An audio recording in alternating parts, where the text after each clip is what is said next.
ये विमान इतना पुराना है कि जब ये उड़ा था तब राइट ब्रदर्स की पहली उड़ान भी 8 साल दूर थी और फिर भी इतिहास ने इसे लगभग मिटा दिया। लेकिन क्यों? आज जो मैं आपको बताने वाला हूं वो सिर्फ इतिहास नहीं है।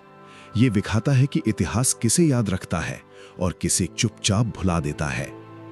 ये एक ऐसी कहानी है जिसमें एक भारतीय वैज्ञानिक ने पूरी दुनिया को चौंकाया, लेकिन आज उसका नाम शायद आपने कभी नहीं सुना।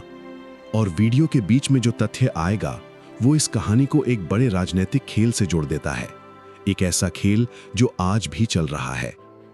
आमतौर पर हमें बताया जाता है कि 1903 में राइट ब्रदर्स ने पहली कंट्रोल्ड फ्लाइट भरी थी, लेकिन असल तस्वीर इससे काफी अलग है। असल में 1895 में मुंबई के एक छोटे से हॉल में एक संस्कृत स्कॉलर ने कुछ ऐसा किया जो दुनिया ने कभी नहीं देखा था। उनका नाम था शिवकर बापूजी तलपदे। वो एक कला टीचर थे, संस्कृत के एक्सपर्ट थे और उन्होंने एक एंशिएंट टेक्स्ट पढ़ा था, वैमानिका शास्त्र। इस टेक्स्ट में विमान बनाने की टेक्निक्स लिखी थीं। तलपदे ने उन टेक्निक्स को सिर्फ पढ़ा नहीं, उन्होंने उसे असल में बनाया। उनका विमान था मरुत सखा, हवा का मित्र। लेकिन यहीं एक अजीब सवाल पैदा होता है, अगर ये इतना महत्वपूर्ण था तो इतिहास ने इसे क्यों नजरअंदाज किया? अगर तलपदे ने सच में 1895 में विमान उड़ाया था तो आज हर किताब में उनका नाम क्यों नहीं है? थियरी 1। एक वजह यह मानी जाती है कि तलपदे के पास कोई सॉलिड प्रूफ नहीं था, कोई फोटोग्राफ नहीं, कोई डिटेल्ड ब्लूप्रिंट नहीं, सिर्फ विटनेस अकाउंट्स थे और वो भी भारतीय थे। ये बात सही लगती है लेकिन पूरी नहीं, क्योंकि उस डेमो में मौजूद थे बड़ौदा के महाराजा सयाजीराव गायकवाड़, जस्टिस महादेव गोविंद रानाडे भी थे। ये लोग कोई आम विटनेसेस नहीं थे, फिर भी किसी ने ऑफिशियली रिकॉर्ड नहीं किया। थियरी 2। दूसरी वजह यह कही जाती है कि तलपदे का विमान सिर्फ एक मॉडल था, छोटा, अनमैन्ड, टॉय जैसा, इसलिए राइट ब्रदर्स की तरह हिस्टोरिकली इंपॉर्टेंट नहीं माना गया। ये तर्क भी सही लगता है लेकिन इनकम्प्लीट है, क्योंकि 1895 में किसी भी तरह का सेल्फ प्रोपेल्ड फ्लाइंग ऑब्जेक्ट बनाना एक बहुत बड़ी उपलब्धि थी। बहुत से अर्ली एविएशन एक्सपेरिमेंट्स भी छोटे मॉडल से ही शुरू हुए थे, फिर भी तलपदे को क्रेडिट नहीं मिला। थ्योरी 3। तीसरी वजह सबसे कॉमन ये है कि ब्रिटिश गवर्नमेंट ने डिलिबरेटली इसे सप्रेस किया, क्योंकि एक भारतीय का ऐसा इनोवेशन कॉलोनियल नैरेटिव को कमजोर करता था। ये सुनने में कन्विंसिंग लगता है, लेकिन ये भी पूरी कहानी नहीं है, क्योंकि अगर ब्रिटिश इसे दबाना चाहते तो डेमो होने ही क्यों दिया? कुछ और था, कुछ जो इससे भी गहरा था। अब तक ये कहानी आपको एक सामान्य इतिहास लग रही होगी, एक इग्नोर्ड इन्वेंटर की, एक फॉरगॉटन एक्सपेरिमेंट की। लेकिन अब जो आने वाला है वो इंसानों की सबसे पुरानी गलती को दिखाता है, वो गलती जो आज भी दोहराई जा रही है। असल वजह ये नहीं थी कि लोग तलपदे को नहीं जानते थे, असल वजह ये भी नहीं थी कि ब्रिटिश ने एक्टिवली सप्रेस किया। असल वजह ये थी कि तलपदे की इनोवेशन को यूजफुल नहीं माना गया। समझिए कैसे। 1895 में दुनिया को एविएशन की जरूरत थी, लेकिन कमर्शियल और मिलिट्री एविएशन की। राइट ब्रदर्स ने जो बनाया वो एक प्रोडक्ट था, पेटेंट था, बिजनेस था, आर्मी यूज कर सकती थी। तलपदे ने जो बनाया वो एक फिलोसॉफिकल एक्सपेरिमेंट था, संस्कृत टेक्स्ट का प्रूफ था, कल्चरल प्राइड था, लेकिन कमर्शियल वैल्यू नहीं थी। और यहीं से शुरू होती है असली ट्रेजेडी।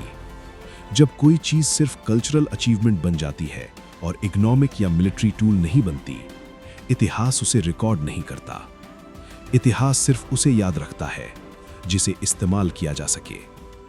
तलपदे के बाद उनकी वाइफ की डेथ हो गई, फाइनेंशियल प्रॉब्लम्स शुरू हुई, कोई इंस्टीट्यूशनल सपोर्ट नहीं मिला और धीरे धीरे मारुत साखा का अस्तित्व ही मिथ बन गया।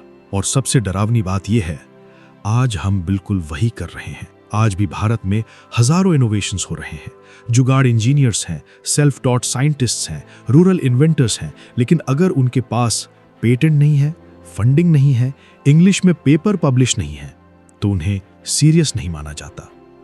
तलपदे की कहानी सिर्फ 1895 की नहीं है, ये 2025 की भी कहानी है, जहां इनोवेशन को सिर्फ तब वैल्यू मिलती है जब वो कमर्शियली वायबल हो, बाकी सब इग्नोर्ड, फॉरगॉटन, इरेस्ड। लेकिन रुकिए, अब एक और सवाल उठता है, क्या तलपदे अकेले थे या इतिहास में और भी ऐसे लोग हैं जिन्हें हमने भुला दिया? जब आप गहराई से देखते हैं तो एक पैटर्न दिखता है। सर जगदीश चंद्र बोस, जिन्होंने रेडियो वेव्स पर काम किया, मार्कोनी से पहले, लेकिन पेटेंट फाइलिंग में देर हो गई और क्रेडिट मार्कोनी को मिल गया। श्रीनिवास रामानुजन, जिनके फॉर्मूलाज को कैम्ब्रिज के प्रोफेसर समझ नहीं पाए क्योंकि उनके पास फॉर्मल डिग्री नहीं थी, बाद में पता चला वो सेंचुरी अहेड थे। नारायण गुरु, जिन्होंने सोशल रिफॉर्म के साथ साथ साइंटिफिक थिंकिंग भी प्रमोट की, लेकिन उन्हें सिर्फ एक स्पिरिचुअल लीडर माना गया। देखिए पैटर्न, जब भी कोई भारतीय इनोवेटर वेस्टर्न फ्रेमवर्क के बाहर सोचता है, ट्रेडिशनल नॉलेज को मॉडर्न साइंस से जोड़ता है, कमर्शियल पाथवे नहीं बनाता, तो उसे या तो इग्नोर किया जाता है या फिर उसकी अचीवमेंट्स को डिस्प्यूटेड मार्क कर दिया जाता है। तलपदे अकेले नहीं थे, वो एक पूरी लीनिएज का हिस्सा थे जिसे सिस्टमैटिकली इरेज किया गया। और अब सबसे अनकंफर्टेबल सवाल, क्या हम भी इसमें शामिल हैं?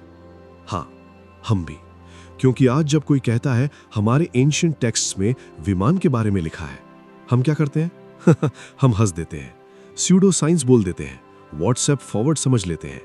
हमने खुद ही अपने इनोवेशन को मिथ बना दिया है, क्योंकि हमें सिखाया गया है कि अगर कोई चीज वेस्टर्न वैलिडेशन के बिना है तो वो क्रेडिबल नहीं है।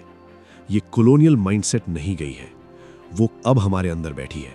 तलपदे को ब्रिटिश ने नहीं भुलाया, तलपदे को हमने भुलाया जब हमने ये मान लिया कि राइट ब्रदर्स ही पहले थे, क्योंकि किताबों में वही लिखा था, क्योंकि दुनिया ने वही सेलिब्रेट किया। हम खुद अपने हिस्ट्री के गेट कीपर्स बन गए हैं। इतिहास हमें ये नहीं सिखाता कि क्या सही था, इतिहास हमें दिखाता है कि गलती कैसे दोहराई जाती है। तलपदे को भुलाया नहीं गया क्योंकि वो भारतीय थे, तलपदे को भुलाया गया क्योंकि उनकी इनोवेशन यूजफुल नहीं मानी गई। और आज भी हम वही कर रहे हैं। हम सिर्फ उसी को सेलिब्रेट करते हैं जो प्रॉफिट दे सके, जो एक्सपोर्ट हो सके, जो ग्लोबल स्टेज पर बिक सके। तो सवाल ये नहीं है कि तब क्या हुआ, सवाल ये है अब हम क्या करेंगे। क्या हम फिर से किसी तलपदे को भूलने देंगे, या इस बार हम इनोवेशन को सिर्फ प्रॉफिट से नहीं पर्पस से भी आंकेंगे? क्या हम अपने ही इनोवेटर्स को वैलिडेट करना सीखेंगे, या फिर हम वेस्टर्न अप्रूवल का इंतजार करते रहेंगे? अगर ये कहानी आपको सोचने पर मजबूर कर गई तो इसे किसी एक ऐसे इंसान तक जरूर पहुंचाइए जिसे इतिहास सिर्फ किताब लगता है। और कमेंट्स में बताइए, क्या आपको लगता है कि तलपदे ने सच में 1895 में विमान उड़ाया था, या ये सिर्फ एक नेशनलिस्ट मिथ है? क्योंकि असली बहस यहीं से शुरू होती है। और कुछ कहानियां भूलने के लिए नहीं होती, कुछ कहानियां हमें खुद से सवाल पूछने के लिए होती हैं।